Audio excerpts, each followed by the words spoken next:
자, 오늘은 궁금한 종목 Y, IS앳 김태성 본부장 함께하겠습니다. 어서 오세요. 네, 안녕하세요. 네, 본부장님 일단은 걱정입니다. 오늘 장은 그렇죠. 어제와 같은 최근에 이 상승과 같은 흐름이 나올지 네. D-1 네. 이제 내일이면은 또 무언가 결과가 도출이 될 텐데요. 오늘은 어떻게 대응을 해볼까요?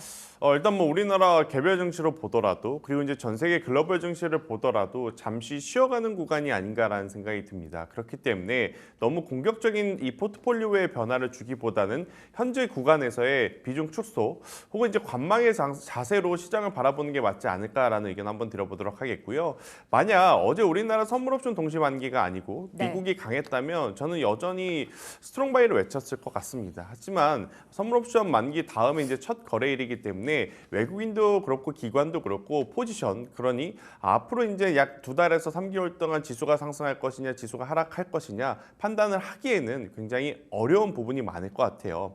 특히나 미국이 쉬어가고 있고 우리나라는 D-Day 지금 마이너스 1일이기 때문에 너무 공격적인 투자보다는 조금은 보수적인 관만 의견을 한번 드려보도록 하겠습니다. 일단은 좀 지켜보고 다음 주에 들어가도 늦지 않다. 네. 라는 관점으로 말씀 주신 것 같은데요. 그럼 다음 주 시나리오별로 좀 전략을 짜볼 필요도 있겠어요. 사실 뭐 가결이 지금으로서는 네. 유력한 상황인데요. 가결, 뭐 부결 어떤 시각으로 시나리오로 시장 바라보세요? 일단 주식시장 기준으로만 말씀을 드릴게요. 주식시장은 어떤 뉴스든지 처음 발생했을 때가 쇼크가 가장 큽니다. 네. 우리가 과거에 이제 가까운 예를 들어보면 코로나 때도 마찬가지였죠.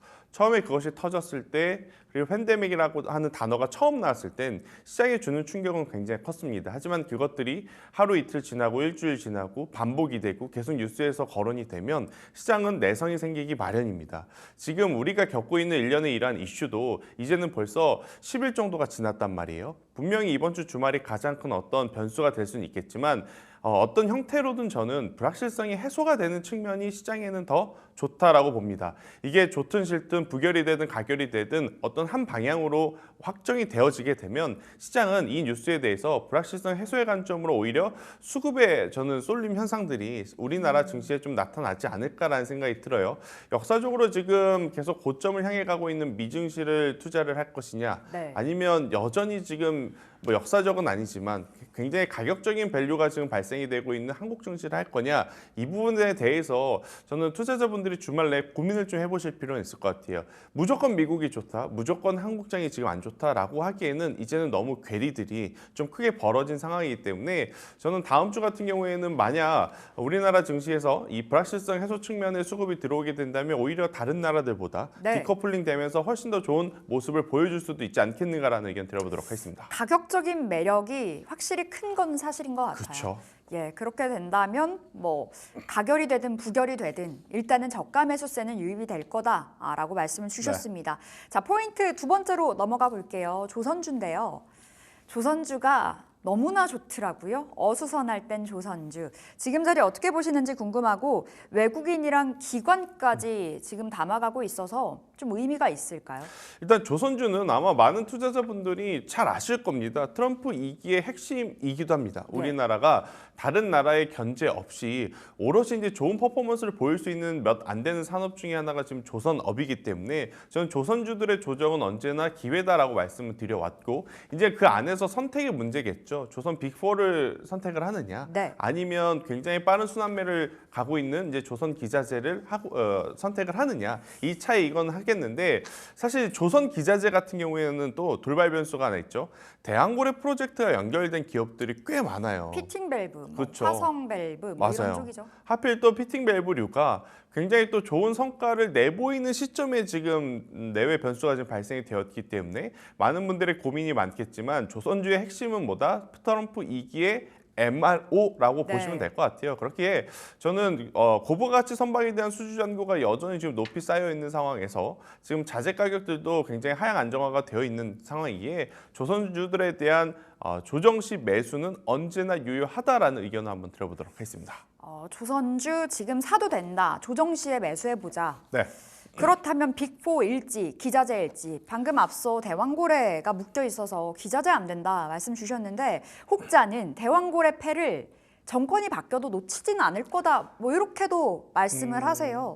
일단 그렇게 손님들을 다 불러놨는데 갑자기 무산시킬 수는 저도 네. 없다는 생각이 들어요. 그래서 이어질 가능성은 높지만 원전과 지금 대왕고래가 현 정부에서 가장 어떻게 보면 공격적으로 좀 푸시했었던 산업이지 않습니까? 근데 이제 조금은 다른 차이점이 뭐냐면 원전은 우리나라만의 목소리가 아닙니다. 전 세계적인 목소리이기 때문에 이건 어떤 교체가 일어나거나 변화가 있다 하더라도 네. 현재 가고자 하는 길 그대로 좀 이어질 가능성이 높지만 대왕고래 프로젝트 같은 경우에는 조금 다른 결인 거죠. 현 정부에서만 밀었고 우리나라만의 이슈이기 때문에 과연 처음에 이제 계획했던 대로 온전히 이쪽에 대한 푸시가 이루어질까에 대한 고민은 좀 있을 것 같아서 저는 만약 조선주들에 대한 이 투자를 하신다면 여전히 조선 빅4에 대한 비중을 약 70 정도로 가져가시는 게 맞을 것 같고요. 조선 기자재 쪽은 한 30% 정도 이제 가져가시는 게 맞을 것 같은데 저는 이 30%에 대한 비중을 세진중공업이라고 하는 기업에 여러분들이 포커스를 네. 좀 맞췄으면 좋겠습니다. 결국 지금 배도 벌크선 돈 안 되는 거 이거보다요. LNG 탱크선들이 지금 많이 필요한 상황이거든요. 그러면 LNG 탱크, 그 탱크를 만드는 기업에 저는 집중을 하는 것도 기자재 쪽에서는 나쁘지 않다. 피팅 밸브류 참 아쉬운 모습이긴 하지만 저는 뭐 포기할 단계는 아니다라고 좀 말씀드리도록 하겠고요. 대신에 그 안에서 조금 더 우위에 있는 것은 세진중공업이 아닐까라는 의견 드려보도록 하겠습니다. 70대 30, 그러니까 7대 3 전략으로 그렇죠. 빅4를 7에 좀 무게를 두자 말씀이시고 네. 기자재 쪽으로는 세진중공업 정도가 괜찮다. 답변 받았는데 그럼 오늘 탑픽이 네. 빅4 안에서 나올까요? 빅4는 조금 비껴나갑니다. 빅4는 조금 비껴나가는 이유가 뭐냐면 아마 조선사 관련해서 많은 분들이 이미 빅4는 좀 가지고 계실 것 같아서 네. 좀 비껴가서 그래도 우리가 계속 관심 있게 좀 보셔야 될 기업을 가지고 나왔는데요. 저는 이제 한화오션을 여러분들이 꼭 보셔야 된다라는 의견을 한번 드려보도록 하겠습니다. 결국 이제 이 MRO 사업이 가장 중요한 포인트이기 때문에 우리나라에서는 HD 중공업하고 이제 하나오션이 두 기업이 합니다. 네. 올해 이제 입찰을 통해 진짜로 실행한 기업은 한화오션이고요. HD 현대중공업 같은 경우에는 본인들이 입찰을 못한 게 아니라 안 한 거다라고 이야기는 하고 있지만 이건 또 내년 1분기에 가서 좀 체크를 하셔야 될 것 같아요. 그러면 일단 하나오션이 가장 먼저 진출을 했고 성과를 내고 있는 상황이라서요. 다른 조선사들과는 조금은 특별한 이 플러스 알파적인 부분을 좀 부각이 된다면 저는 충분히 더 좋은 모습을 좀 보일 수 있지 않겠나라는 생각이 들어서 현재 구간에서 저는 3만 원이라는 가격대 밑으로만 내려오지 않으면 될 것 같아요. 그러니까 최근에 대회 내외 변수로 인해서 좀 형성이 됐었던 이 저가의 가격만 깨지 않는다면 저는 충분히 추가적으로 상승 가능하다라고 좀 보고 있고요. 목표가를 5만 원 잡아드렸는데 여러분들이 아셔야 될 건 조선주들은 속도가 그렇게 빠르진 않습니다. 네. 그러니까 천천히 좀 보셔야 된다라는 의견까지 한번 드려보도록 하겠습니다. 자, 한화오션 받았습니다. 목표가 5만 원, 긴 호흡으로 그렇죠. 가져가자. 손절가는 3만 원 체크해 보시면 되겠습니다. 자, 이어서 세 번째 포인트. 어제 너무나 핫했던 비만 치료제 관련해서 이야기 나눠볼게요. 비만 치료제마저 지금 머스크의 효과를 좀 톡톡히 받고 있는데 어제 펩트론이 상한가 갔습니다. 네. 비만 치료제 다시 한번 시세에 나와줄 수 있는 트리거라고 보세요? 일단 펩트론도 결국 일론 머스크에게 신세를 지는 것 같습니다. 만약 이 이야기가 없었다면 펩트론도 지금 굉장히 방향성을 잡기가 어려웠었던 부분이 있거든요. 왜냐하면 이 스마트 데포라고 하는 기술, 예. 그러니까 약물 지속형 플랫폼에 대해서 관심도가 높다는 것은 여러 매체를 통해 우리가 확인을 했죠. 하지만 가장 중요한 건 에로. 그러니까 라이센스 아웃이 여전히 나오고 있지 않는 상황이었기 때문에 여길 믿어야 되나? 말아야 되나? 여기에 투자를 해야 되나? 회수를 해야 되나? 그러한 시점에 지금 일론 머스크 호재가 좀 붙어버리면서 굉장히 좋은 모습을 지금 보인 상황. 근데 이렇게 지금 뚜렷하게 펩트론 기준으로 보면 확실한 뉴스가 나온 건 아니거든요. 만약 뉴스가 나왔을 때 저는 세론으로 작용할 가능성도 좀 높지 않을까라는 생각이 들어서 가지고 계신 분들에게는 좀 기분 나쁜 이야기일 수는 있겠지만 저는 일정 부분은 꼭 리스크 관리, 비중을 좀 축소를 하신 게 맞지 않을까라는 의견 한번 드려보도록 하겠고요. 저는 차라리 라이센스 아웃이 모든 것들이 좀 다 정리되고 나서 그 다음에 투자를 해도 늦지 않는다. 받아야 되는 로얄티 그 이후에 계속해서 받을 수 있는 금액들이 확인이 된 다음에 그때 투자 전략을 다시 재정비를 해도 괜찮지 않겠나라는 의견 한번 드려보도록 하겠습니다. 그럼 비만 치료제 관련주들은 일단은 지금 챙겨야 될 때라고 답 주신 거죠? 네, 지금은 조금은 챙겨 보셔야 되지 않나라는 의견 드릴게요. 알겠습니다. CDMO 쪽으로는 어떻게 보세요? 어제 제약바이오 전방위적으로 다 좋았고요. 네. 특히나 CDMO 관련주들이 또 일제히 시세가 나와줬는데요. 삼바가 100만 원 언더에서 지금 움직입니다. 100만 원 다시 한번 돌파 가능할지도 궁금하고요. 오늘 좀 쉬어갈 수도 있죠. 왜냐하면 미국 증시가 지금 하루 만에 전혀 다른 이야기를 하고 있죠.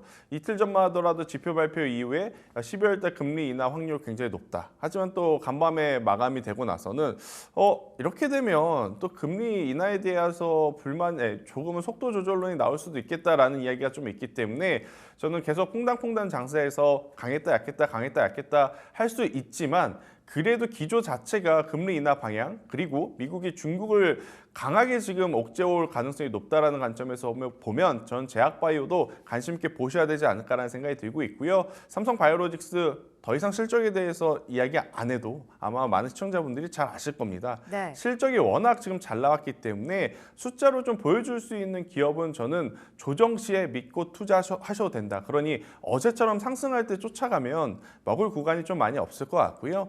만약 제가 예측한 대로 오늘 조금 밀려 내려온다면 저는 그 밀려 내려옴을 조금 이용을 하면서 비중 조절을 하시는 게 맞다라는 의견 드려보도록 하겠습니다. 그럼 지금은 코스피 대형 이 바이오 좀 보세요. 오히려 코스닥보다요? 저는 기본적으로 코스피 대형 제약바이오를 먼저 우선시해야 된다라고 생각이 들어요. 물론 코스닥 알테오제는 다르죠.